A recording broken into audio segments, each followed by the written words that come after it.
말씀은 창세기 31장 1절에서 16절 말씀입니다. 창세기 31장 1절에서 16절 말씀 함께 말씀 봉독하도록 하겠습니다.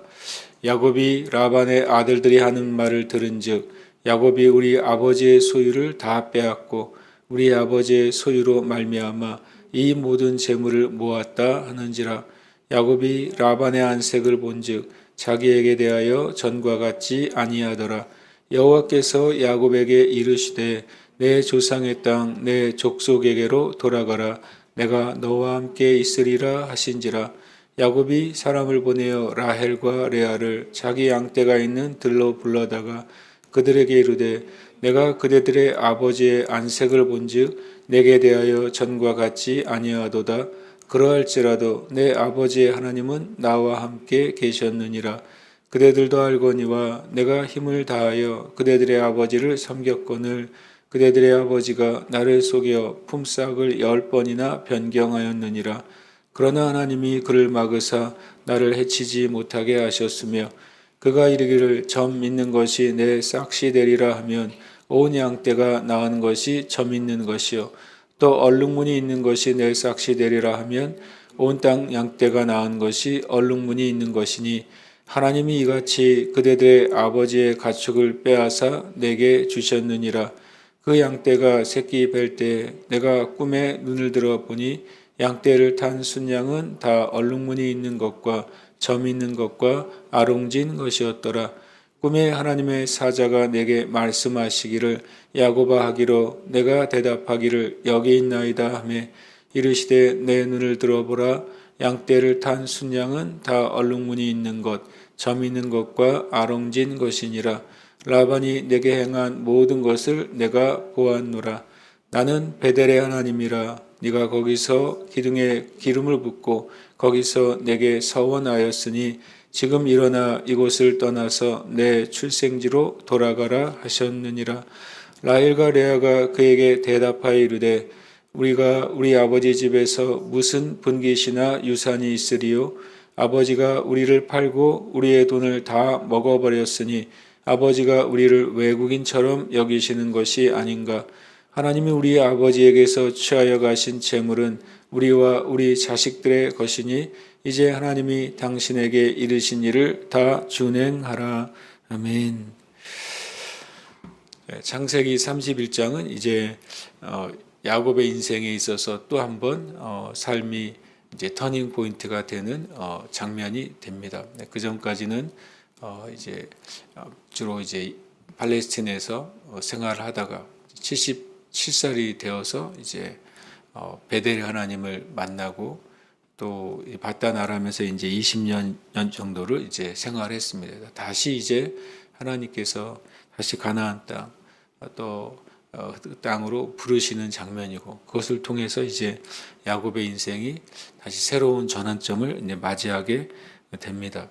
근데 처음에는 혼자 왔지만 이제는 이 11명의 이제 자녀를 두게 하셨고 또 많은 이제 재물을 가지게 하셔서 이제는 바단 아람에 올 때는 홀몸으로 왔다가 이제 돌아가는 시즌에 있어서는 하나님의 실은 축복과 은혜가 굉장히 가득한 채로 다시 돌아가게 되고 그것은 이제 결국에는 하나님의 아브라함 때 약속하신 너의 자손이 많아질 것에 대한 첫 번째 실제적인 열매가 바로 야곱의 가족을 통해서 시작이 되는 것을 볼 수 있습니다. 마치 아브라함이 갈대아 우르에서 하란에서 또 가나안 땅으로 그렇게 가나안 땅에서 애굽에서 다시 가나안 땅으로 옮기는 과정이 놀랍게도 이스라엘 전 역사 가운데 그 일이 재현되고 있는 것이죠. 이제 야곱과 11 아들이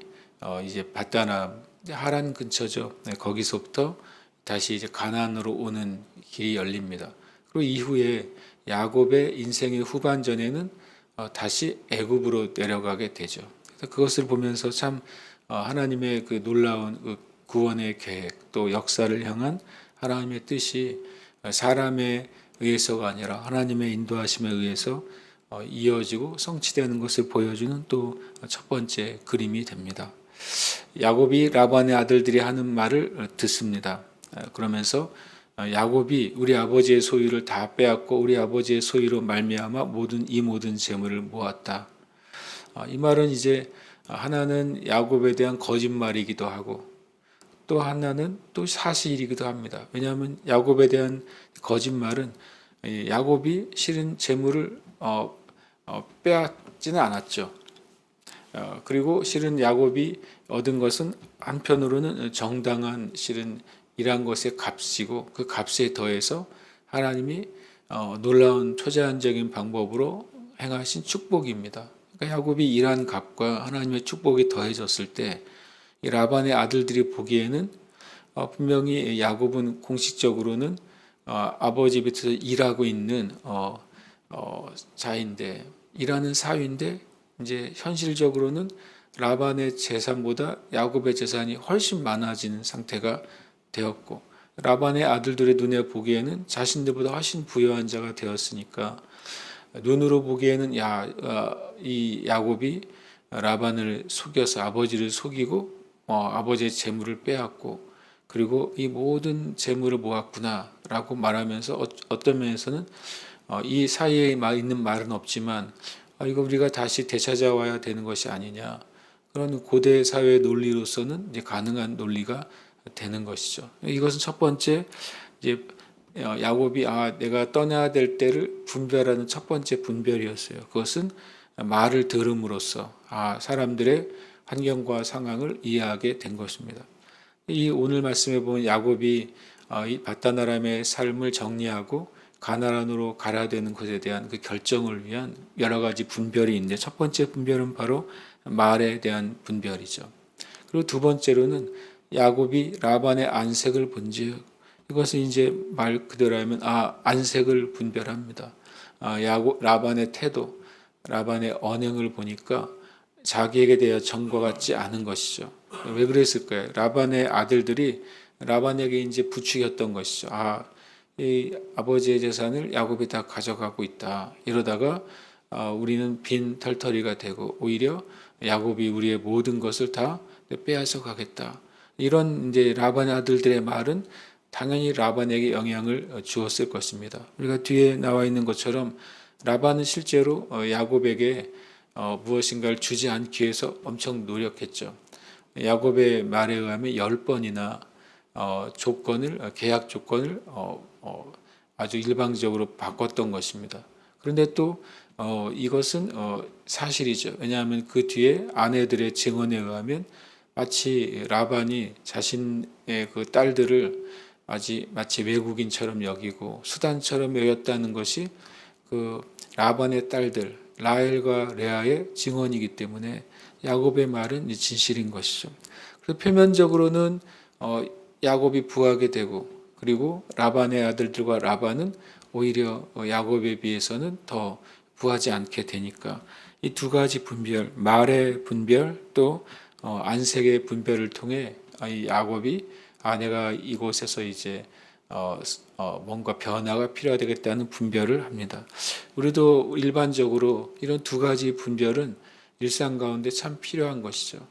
거듭난 그리스도인의 영은 훨씬 더 민감해서 사람들의 말의 그 내적인 목적과 의도를 더 많이 더 명확하게 분별할 수 있습니다. 그래서 우리가 또 더 나아가서 이 라반의 안색처럼 사람들의 삶에 대해서 우리가 더 분별하고 또 바른 길을 선택할 수 있게 되는 것입니다. 그러나 이 두 가지 분별은 일반적인 상식적으로나 또 세상에서 할 수 있는 지적인 분별이기도 합니다. 그러나 한 가지 더 분별이 있기 전에 그리스도인들은 움직이는 것을 신중하게 생각해야 되는 것이죠. 세 번째 분별은 바로 여호와 하나님의 말씀이었습니다.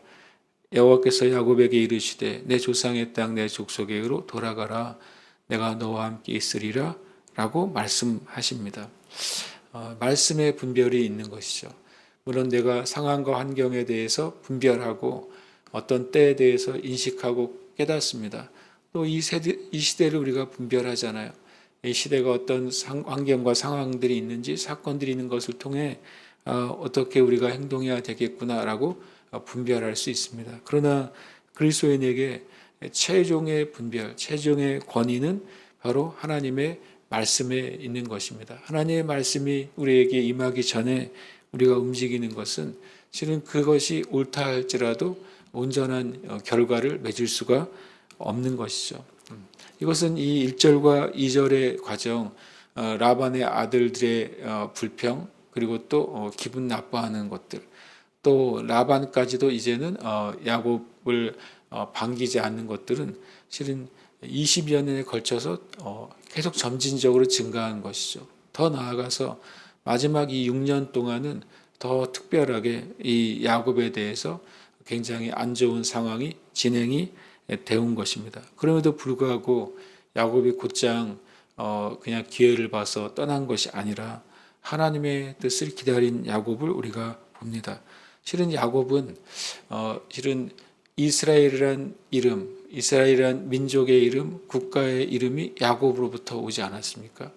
그가 요셉을 꿈꾸는 자라는 이제 별명을 가지고 있지만 실제로 성경적으로 보면 제일 많이 꿈꿨던 사람은 야곱이었습니다. 오히려 베델에서부터 시작된 꿈은 이 3절을 봤을 때 야곱이 평소에도 주님의 뜻과 음성을 듣는 자였다는 사실을 우리가 짐작하게 만듭니다. 그때 이제 세 가지 분별, 듣고 보고 하나님의 말씀이 임했을 때 야곱은 이제야말로 떠나야 될 때가 됐다고 하는 판단을 하고 결정을 내립니다.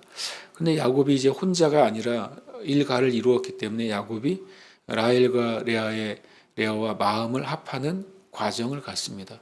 일면 의견을 묻기도 하지만 같은 마음으로 가족이 움직이기를 바랍니다.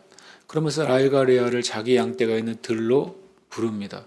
이것이 참 흥미롭다고 생각했습니다. 분명히 야곱의 거처가 있고 또 야곱이 함께하는 그런 장막이 당연히 있었겠죠. 근데 거기서 의논하지 않고 들로 부릅니다. 이것은 이제 한두 가지를 생각하게 됩니다. 하나는 이 야곱이 라헬과 레아와 하는 대화들을 누군가가 듣지 못하게 하는 야곱의 지혜인 것이죠. 그래서 이 일이 굉장히 신중하고 비밀리에 진행되지 않으면 야곱이 그간의 라반과 그 아들들의 행적을 봤을 때 분명히 이 돌아가는 일에 많은 어려움이 있을 거라는 것을 예상하고 있었다는 것입니다. 그래서 라헬과 레아를 들로 불러서 이 논의를 하게 됩니다. 그러면서 야곱이 가지고 있는 이제 자기의 판단을 말하기 시작하죠. 첫 번째로는 그대들의 아버지의 안색을 본즉 전과 같지 않다. 무언가 이대로 나가다가는 오히려 더 큰 어려움이 생기겠다. 나중에 이 라반이 이런 말을 합니다. 라벨이 이제 먼저 도망을 가죠. 도망을 가고 며칠 후에 찾아와서는 이렇게 말합니다. 내 손에 너를 해야 할 힘이 있지만, 이런 표현을 합니다. 그런데 전날 밤에 하나님이 나타나서 막았다. 그 말은 라반은 그럴 마음이 있는 자였다는 것입니다. 힘도 있고 이 자기 말을 듣지 않고 떠난 야곱과 그 일가를 실은 죽일 마음이 있었다는 거예요. 하나님이 막지 않았으면 실은 야곱의 일가는 에서에게 죽임을 당하는 게 아니라 실은 라반에게 죽임을 당할 뻔했습니다. 그것이 자꾸자꾸 실체화되고 있다고 5절은 말하고 있는 것입니다. 그러나 하나님 내 아버지의 하나님은 나와 함께 계셨느니라. 여기서 참 재밌는 표현이 야곱은 나의 하나님이라고 말하지 않고 내 아버지의 하나님이라고 표현합니다. 이삭을 통해서 자기를 축복하셨고 이삭을 통해 말씀하신 언약을 이루어 가시는 하나님이라고 이해합니다. 그래서 계속 아브라함에서 이삭에서 야곱으로 이어지는 믿음의 그 신앙이 유지되고 있었던 것이죠. 그대들도 알거니와 내가 힘을 다하여 그대들의 아버지를 섬겼거늘 그대들의 아버지가 나를 속여 품삯을 10번이나 변경했다. 첫 번째는 하나님이 나를 인도하셨다. 두 번째로는 하나님이 나를 보호하셨다라고 말합니다. 바로 이 모든 삶 가운데 하나님의 인도하심과 함께하심과 보호하심이 있었기 때문에 지난 20년간의 삶을 내가 어떻게 보면 견디어낼 수 있었다. 이런 표현을 하고 이 6절과 7절은 실은 그대들도 알거니와 라고 말했으니까 레아와 라헬도 이 라반의 속임과 또 라반과 그 아들들의 위협이 실제였다는 것을 함께 증언하고 있는 것입니다.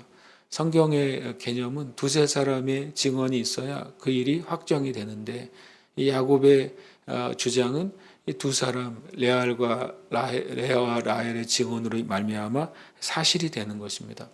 그러면서 라반이 어떤 식으로 10번이나 속였는가 갑자기 야곱의 양들이 증가하기 시작했어요.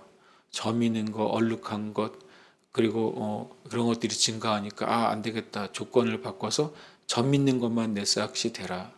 점 있고 얼룩얼룩한 거 검은 것이 야곱의 싹시였잖아요. 그걸 3분의 1로 줄여버린 거죠.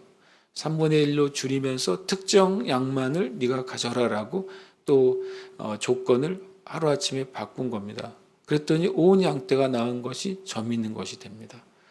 또 다음에는 안 되겠다. 다시 또 얼룩무늬 있는 것만 너의 싹시야. 또 조건을 바꿔버리죠. 그랬더니 온 양떼가 낳은 것이 얼룩무늬 있는 것이 됐습니다. 이것은 초자연적인 일이죠.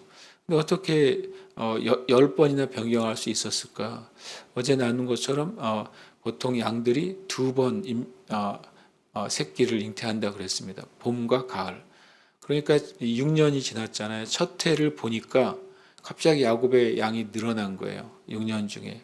그러고 나니까 조건을 매번 봄마다 매번 가을마다 바꾸면 딱 10번을 잉태하게 되는 것이죠. 그러니까 매번 양들이 숙태할 때만 되면 조건을 바꾸는 정말 어떻게 보면 굉장히 그 라반은 불의한 모습을 성경은 명확하게 보여줍니다. 10번 내내. 그러나 하나님이 이같이 그대들의 아버지의 가축을 빼앗아 나에게 주셨다. 이것은 하나님의 일이었다. 당신들도 그것을 보았다라고 말합니다. 그리고 그때 이렇게 될 수 있었던 것의 근거를 하나님의 꿈과 환상과 말씀으로 야곱은 이해하고 있습니다. 양떼가 새끼 뵐 때 내가 꿈에 눈을 들어 보니 양떼를 탄 순양은 다 얼룩무늬 있는 것과 점 있는 것과 아롱진 것이었습니다. 그래서 이것을 통해 야곱은 명확하게 이 모든 일이 나의 지혜나 또 나의 꾀나 우연이 아니라 하나님의 초자연적인 개입이었다는 사실을 말합니다. 그리고 또 꿈에 하나님 사자가 말씀하셨습니다. 내가 모든 것을 내가 다 보고 있다라고 말하면서 하나님의 말씀을 선포합니다. 나는 베델의 하나님이라. 조금 전에는 야곱은 라헬과 레아에게 하나님에 대해서 말할 때 내 아버지 하나님이라고 표현하잖아요. 그런데 하나님은 이제 나타나셔서 나는 너의 하나님이다 라고 말씀하시는 겁니다. 나는 베델의 하나님이죠. 아브라함의 하나님은 베델의 하나님이 아니잖아요. 아브라함의 하나님은 이삭의 하나님은 베델의 하나님이 아닙니다. 그러나 베델의 하나님은 바로 야곱의 하나님이었던 것입니다. 베델의 하나님은 어떤 분이시냐? 창세기 28장 25절에 어떻게 보면 오중적으로 육중적으로 축복하신 하나님이에요. 내가 너와 함께 있어 네가 어디로 가든지 너를 지키며 너를 이끌어 이 땅으로 돌아오게 할지라 내가 내게 허락한 것을 다 이루기까지 너를 떠나지 아니하리라. 이것이 베델에서 꿈 가운데 하나님이 약속하신 언약이었어요. 내가 함께 있겠다. 어디로 가든지 너를 지켜주겠다. 너를 이끌겠다. 내가 너를 돌아오게 하겠다. 내가 허락한 것을 다 이루겠다. 그리고 너를 결코 떠나지 않겠다. 어떻게 보면 오중 육중적으로 하나님은 베델에서 야곱에게 말씀하셨고 그 일을 이루셨다는 것입니다. 지난 20년간. 그것이 야곱의 고백이고 증언입니다. 근데 라헬과 레아가 거기에 대해서 마치 재판정에서 증인이 선서를 하듯이 그에게 이르되 우리가 우리 아버지 집에서 무슨 분깃이나 유익이 있으리요. 아버지가 우리를 팔고 우리의 돈을 다 먹어버렸으니 이것이 두 딸들의 증언이고 야곱이 말한 것에 대해서 동의하는 말입니다. 아버지가 우리를 외국인처럼 여기는 것이 아닌가라고 말하고 있습니다. 그러면서 하나님 우리 아버지에게 취하여 가신 재물은 우리와 우리의 자식의 것이니 그러니까 하나님이 공의로우시다. 아버지가 불의했다. 그리고 야곱 당신도 옳다라고 실은 두 명의 아내가 동의하고 마음을 합해 줍니다. 이 과정을 통해 야곱과 그 가정이 한 마음이 되게 됩니다. 그리고 그래서 바단 아람으로부터 가나안으로 오는 결정을 하게 되는 것입니다. 우리의 삶 가운데도 우리 믿는 자들에게는 아브라함의 하나님이 우리 하나님인 줄 믿습니다. 이삭의 하나님이 우리 하나님인 줄 믿습니다. 또 야곱의 하나님이 우리 하나님인 줄 믿습니다. 그래서 우리에게 하나님이 함께 하시고 보호하시고 인도하시고 돌아오게 하시고 모든 것을 이루시고 그리고 영원히 함께 하신 은혜가 우리에게 있음을 믿습니다. 그 은혜가 예수 그리스도 안에서 성도들의 삶 가운데 온전히 나타나고 열매 맺으시기를 축복합니다. 함께 기도하겠습니다. 하나님의 함께 하시고 지키시고 이끄시며 돌아오게 하시며 이루시고 떠나지 않으시는 은혜 안에서 믿음으로 걷는 성도들과 교회가 되게 하소서. 함께 기도하겠습니다.